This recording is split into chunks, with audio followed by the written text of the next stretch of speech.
Good evening, everybody. It's Curtis Lee. I've got a ghost story for you guys tonight. This one comes from Amherst County, and it comes from a book written by L.B. Taylor Jr. And he wrote a series of books about hauntings all around Virginia. This happened to be one of the stories that was in the book. And he interviewed people all over the state about different paranormal events that happened over the years. And there's a collection of his books at the Waynesboro Library. This one I have there, and this was a ghost of Charlottesville and Lynchburg.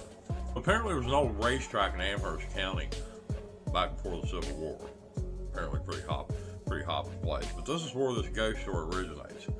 And it's called The Headless Horseman Rides Again. And this story comes from Ella Hansen. She also tells some fascinating and rich legends involving an old racetrack that was once her ancestors' farm in the Clifford area. And it was, she believes, from what she can remember and what grandparents and others told her as a child, about 1.25 miles around, and racehorses were brought there from as far away as Kentucky and Baltimore. And it's not readily known when the track was built or when the races began, but Ella says they apparently were run annually up to the days of the Civil War. My grandmother told me those were really exciting days. The races would last for about 2 weeks, apparently, she said, and that everyone would have a good time. And she said some of the wagers on the races, well, probably after a number of juleps, would be astronomical. One house was won, lost, and won again all in the same afternoon. And she said she doesn't know exactly when the ghost legend associated with the track began.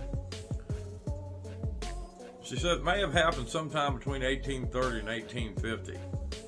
And she said, I can remember hearing that there was a tragedy at the races one day. And apparently one of the riders had a terrible accident. And I've heard that he broke his neck, but I've also heard that he was decapitated. I don't know if it was because of a fall or if he may have run into a tree branch or something. What I do know is that ever since that time, people have periodically reported the sounds of horses and the apparitional sight of a headless rider chasing them. My grandfather said he was once accosted by this ghostly rider, and he was a very honorable man, and he never drank. And when he said something, you knew it was gospel. He said he was coming home one night, and as he passed Tuning's place, he could feel some sort of presence, and he knew there was another rider behind him. He said he had a terrible time controlling his horse, which was spooked. And the phantom horseman followed him all the way to the racetrack farm, and then suddenly it disappeared. And Grandfather swore he not only heard the horse's hooves, but he also could hear the animal breathe. And he wasn't the man to make up tales. Ella said there's a number of reports of sightings that continued over the years. And Ella says it would terrify some people. We had a servant working for the family named Grace, and she came running into the house in hysterics one evening, shaking so hard we had to give her a sedative, and she was white as a sheet.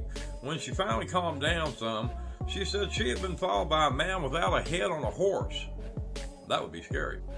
Many people, too, have reported hearing racetrack sounds years after the track was closed.